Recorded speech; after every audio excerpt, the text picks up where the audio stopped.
दूसरी शादी करना, उनके साथ सेक्सुअली एक्टिव रहना, उसके बाद उसे छोड़ देना, क्या ये पूरी तरीके से रेप के कैटेगरी में आएगा? मुंबई हाई कोर्ट में आया एक ऐसा ही केस के फैक्ट समझते हैं। पति पत्नी शादी करते हैं, पति पत्नी के साथ वो रहने लगते हैं, बट एक लड़की के ऊपर उनका दिल आ जाता है और कुछ टाइम बाद वह उन्हें लाइक करने लग जाते हैं और उन्हें प्रपोज भी कर देते हैं। बट दूसरी लड़की का यह कहना है कि पहले तुम अपनी पहली पत्नी को तलाक दो, फिर हम साथ रह सकते हैं शादी करने के बाद, और पूरा कंसल्ट दूंगी शादी करने के बाद। तो लड़का चालाक चालाक है, तो उसने फेक डिवोर्स केस बनाया, फाइल किया और उसके बाद बोला कि चलो कोर्ट का केस तो टाइम लगता है, हम शादी कर लेते हैं, वो तो प्रोसेस होता रहेगा। लड़की को लगा अब तो डिवोर्स हो ही जाएगा, मुझे टेंशन की क्या जरूरत। जब वह शादी के लिए मान जाती है तो जाता है और डिवोर्स का केस को वापस ले लेता है, उस फाइल को, कि डिवोर्स ना हो, रहने दो करके। तो उनकी शादी हो जाती है, उनके साथ में रहने लगता है वो दूसरी पत्नी के साथ में। जब दोनों में झगड़ा होने लगता है दूसरी पत्नी के साथ में, तो बोलता है तुम्हारे साथ रहने से अच्छा तो मैं पहली पत्नी के साथ रहूं। तब उसे पता चलता है कि इसने तो पहली पत्नी को डिवोर्स ही नहीं दिया है, ये मेरे साथ 2 साल तक मुझे यूज करने के लिए रह रहा था, और वो चले जाता है पहली पत्नी के पास। तो वाइफ ने केस किया बम्बई हाई कोर्ट में कि इसने मुझे पूरी तरीके से यूज किया है, 2 साल तक सेक्सुअली अब्यूज किया है, एंड उसके साथ साथ मुझसे शादी की है पहली पत्नी के होते हुए, और मेरा रेप किया है। यह केस फाइल किया गया बम्बई हाई कोर्ट में।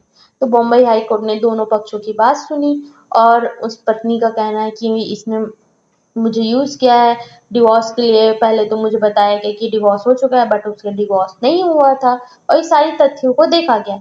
तो आईपीसी के सेक्शन 375 में रेप का डेफिनेशन दिया गया है, और उसने भी यही बोला कि अगर मुझे पता होता, कुछ भी हिंट होता कि इसकी पहली पत्नी है और उसे डिवोर्स नहीं दिया गया है, तो मैं कभी कंसल्ट देती ही नहीं, तभी मैंने फिजिकल होने के लिए परमिशन दी। अगर मुझे 100% में 1% भी पता होता तो मैं कभी परमिशन देती ही नहीं।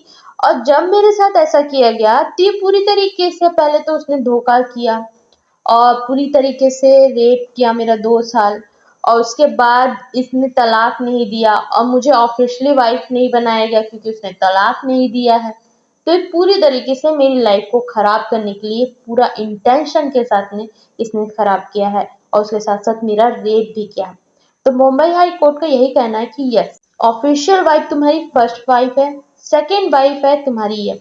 तो सेकेंड वाइफ का तो लीगली कोई वैलिड होता ही नहीं, जब तक पहली पत्नी मान नहीं जाती है, डिवोर्स नहीं दे देते, तो तुमने दोनों काम नहीं किया है, और तुम्हारा दोनों पूरी तरीके से सही है, और वाइफ भी जिंदा है और डिवोर्स भी नहीं दिया गया, तो पहली पत्नी तो वही हुई। तुमने रिलेशन बनाया है इसके साथ, कब उसने रिलेशन बनाया? जब तुमने फेक डिवोर्स का पूरी तरीके से एक गेम रचा, उसके बाद वह शादी की, उसके साथ रहने लगे, तब वो उन्होंने फिजिकल होने के लिए परमिशन दी। तो पूरी तरीके से उसकी लाइफ खराब करके आप रह रहे फर्स्ट वाइफ के पास में। अपराधी तो आप हो।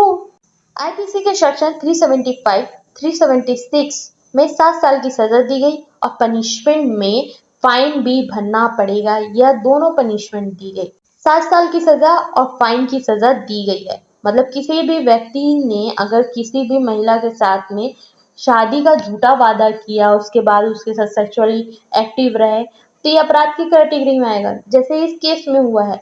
अगर कोई व्यक्ति इस तरीके से हरकत करता है तो वो रेप की कैटेगरी में ही आएगा, और जिस तरीके से 7 साल की सजा मिली है, इसे तो कम मिली है, इससे ज्यादा भी मिल सकती है।